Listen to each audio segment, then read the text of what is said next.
Hello. என்ன மகன்? அதான் இன்னைக்கு சர்வேயர் வரேன்னுந்தாங்க. காலையில் அந்த கூட்டம் எங்கள் வீட்டாண்ட வந்திருந்தாங்க. ஆ. அப்போ நானே பண்ணலான்னு இருந்தேன். எனக்கு அர்ஜென்ட். இன்னைக்கு எந்த அசம்பிளியில் ஒரு மீட்டிங் இன்னைக்கு எனக்கு ம் ம் ம் எனக்கு சுதர்சனெல்லாம் ஒரு கூட்டம், ஒரு குழு ஒன்று கூட்டம். சரி சரி. அதான் அர்ஜென்ட்டாக கிளம்பி சொல்லிட்டு போயிட்டேன். அவங்க ஒரு ரிப்போர்ட் ஏதோ ஒரு ஆர்டர் காப்பி ஒன்று வாங்கி வச்சுருந்தாங்க. ஆ அதை வந்து இது போய் நீ தாஸ் சார் போய் பாருங்கன்னு சொல்லி அனுப்பிச்சி விட்டுருந்தேன்.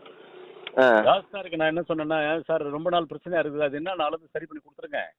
நீங்கள் வந்து அளக்கவே வேணான்ட்டீங்களா? ரெண்டு பேரும் இல்லை அப்படி சொல்லலை. நான் இந்த ரிப்போர்ட்டுக்கும் அவங்க சொல்கிறது, மோகன் சொல்கிறதையும் கேட்டுங்க, இவங்க சொல்கிறதையும் கேட்டுங்க, ரெண்டு பேரும் சொல்கிறதையும் கேட்டு ஒரு நாள் ஃபிக்ஸ் பண்ணி அளந்து கொடுங்கன்னு அப்படி சொன்னேன் காலைல. எஸ்எஸ் என்ன சொல்கிறாருன்னா, நான் அழக்கூடாதுன்ற அர்த்தத்தில் எதுவுமே சொல்லலை. ரெண்டு பேரும் சொல்கிறதையும் கேட்டுக்கிட்டு கிளியர் பண்ணி கொடுங்க. இது ரொம்ப வருஷமா ஒன்று டிசம்பர் மாதம் எதுவும் கொடுத்துருக்காங்க லெட்டர். இவங்க ஆமாம் ஆமாம் இன்னைக்கு வரையும் ரெஸ்பான்ஸே பண்ணல அவர். அதான். அதனால ரெண்டுத்துக்குமே சேர்த்து வச்சாலும் கிளியர் பண்ணி கொடுத்துருங்க. அதோட ரொம்ப நாள் பிரச்சனை ஆகுது அவங்களுக்குள்ள அப்படின்னு சொல்லி சொன்னேன். சரி சரி. நான் திரும்ப பேசுகிறேன் அவர்கிட்ட பேசி என்ன பண்ணலான்னு சொல்கிறேன். சரி, 3 மணிக்கு என்ன வர சொல்லியிருக்காங்க. போய் பாருங்க, பேசுறேங்க. பேசுகிறேன். அந்த ஹெச்எஸ் வந்து உங்கள் பேர் தேவையில்லாத நீங்கள் தான் வந்து அவன் சொல்லிட்டு போகிறான். அவங்க கிடக்குறான் நாய்ங்க. துட்டு எங்க கிடக்குதோ அதான் அவனுக்கு. அது என்ன கிடக்குது அதான் மேட்டரை போய் கிளியர் பண்ணி கொடுக்குன்ற எண்ணத்தில் அவன் பேச மாட்டானுங்க எவனுமே. அதான். அது குறையோடி போச்சு அந்த இது. எவ்வளோ நானும் எப்படியாவது தடுக்கிறேன், அவனுக்கு ஒன்றும் சரியாக வர மாட்டேன்.